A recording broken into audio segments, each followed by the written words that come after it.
Ed here with the Digital Digest, and today I wanted to share a quick unboxing and first look at the Microsoft Surface Duo. Now, this officially launched today, September 10th, 2020, and I'm excited to share it with all of you because it is a very unique phone, to say the least.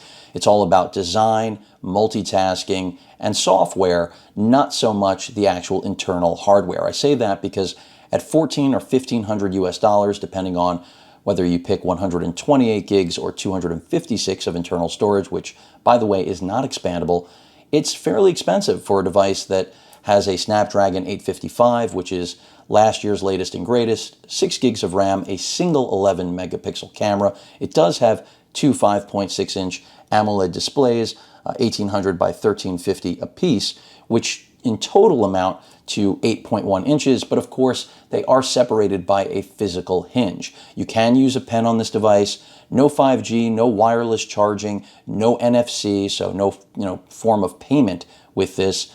So this is really aimed at a very specific user that this, of course, appeals to.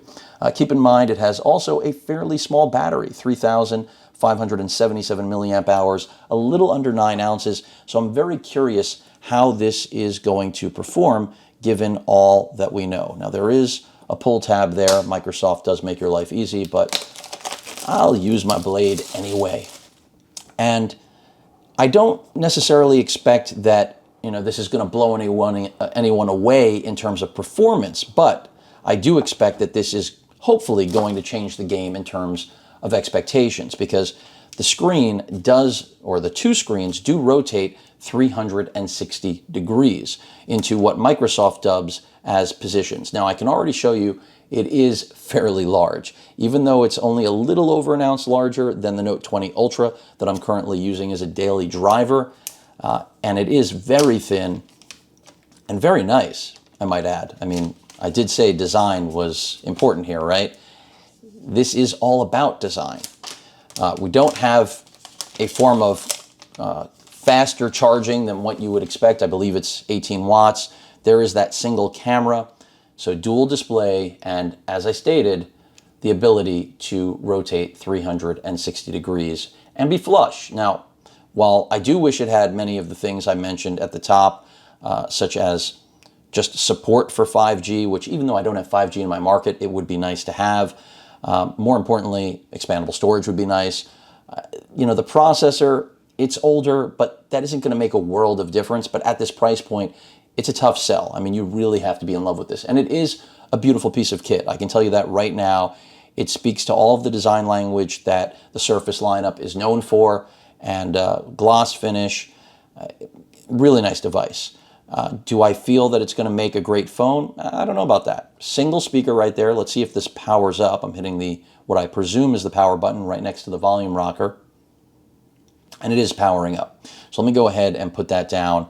The USB port, by the way, the Type-C port for charging is right there. A single speaker, mono speaker, SIM card slot right at my left thumb. As I mentioned, the power button, volume rocker, all there. That's pretty much it. And we're welcomed, as you can see, with hello. And this is running Android, which is part of why I'm excited. I had suggested for years that Microsoft jump into this game with an Android-driven device. I wasn't necessarily expecting a phone, but I'm not upset about that. Now, they do also include a bumper for this. I haven't looked at cases yet. And I did actually originally order this this is not a review unit. I ordered it directly from Microsoft, but had nothing but problems. My pre-order did not come, so I had to pick this up today. So here is one piece of the bumper, and the other we're met with instructions on how to install it. Of course, this side is for where the volume rocker, fingerprint scanner, and power button are located. The other is for the left side. Pretty straightforward. And then I'm assuming this is paperwork, charging, and, well, that's just a USB logo, and charging there. So let's get the box out of the way. Again, a very exciting product. I can tell you immediately, I'm going to put the paperwork aside too, I do wish that this had been, and I can put on the bumper for those of you interested to see what that looks like. I do wish this had been, I think I can get it on like this in spite of the directions. I do wish it had been a Wi-Fi device, or they would have offered us a Wi-Fi option, just because I feel like that would have been the best foot forward with this in its entirety. I'm not really so certain that this is going to do incredibly well as a phone. And I didn't put this on right at all. But at any rate, I wouldn't be using this bumper anyway.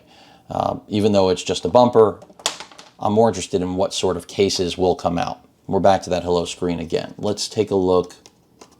And yes, I didn't follow the directions, I'm well aware. So the charger is on the other side of this box right here. The brick, I should say. And pretty straightforward. Type-C wall wart, and then this is going to be our USB cable. And in the paperwork there, I'm assuming we got a SIM key. Yep, there's our Type-C charging cable. So, I mean, it's certainly light enough to be a phone. I think it's a little bit wide, and I'm speaking strictly from when it's actually closed. I mean, to give you some form of comparison, I have my Note 20 Ultra right here, and you can see side by side what they actually look like hand in hand. This has a 6.9-inch display. These displays, as Microsoft likes to market them on the Duo, as I mentioned earlier, combine to 8.1 inches, but they don't really combine, do they? So this is not a folding phone. It is a clamshell phone, and things like this do exist, but nothing quite like this. And the expectation is that Microsoft is going to give us an experience, even though it's Android-based, unlike any other device that is folding, which LG already does have. I shouldn't say folding, but dual screen devices like this. It does not have a hinge that allows it, to go to different positions. Very much a yoga style device, if you will, is how I kind of view this. But really cool. I'm going to get it set up. Probably post an update today, just because I have been excited about this launch, and for good reason. This is an incredibly unique product from one of the most, in my opinion, trusted manufacturers out there, one of the best. Microsoft does make some beautiful and very functional products, but this one is a bit of a head scratcher. I mean, the things that I mentioned that it's missing at this price point are a little bit strange. I mean, not to have wireless charging is, to me, a bit of a killer, personally. I mean, I'm accustomed to wireless charging now for how many years? Not to have NFC, for those of you that do like to use your phone as a form of payment, even though in a pandemic, I guess that's even better, right? You can't do that. Not to have, essentially updated specs. Like I said, I can deal with that. But the real thing I'm worried about is the practicality of its size. I mean, people have said this can fit in their pocket. I don't have any pants, and I don't wear any skinny jeans or anything like that where this is going to fit comfortably. I mean, this is already uncomfortable to keep in a pocket. It's gigantic. But, bring this into frame, and it's so much wider, granted shorter. I just don't know how it's going to be practical. And then, to think of it in terms of sheer screen real estate, I mean, the more compelling comparison is going to be against the Fold 2, the Z Fold 2, which I should have on September 18th. That's going to be the interesting comparison between this device and that, even though obviously one is a folding phone that's more mature and from Samsung, and, also isn't waterproof. Can't use a pen on that. Here I mentioned you can. I will be testing that out as well. But we'll see how this does. I hold it in high regard, in spite of the fact that it's very expensive for what they've put inside. But they did keep it incredibly thin. That's one of Microsoft's big bragging points, is that the device is so thin.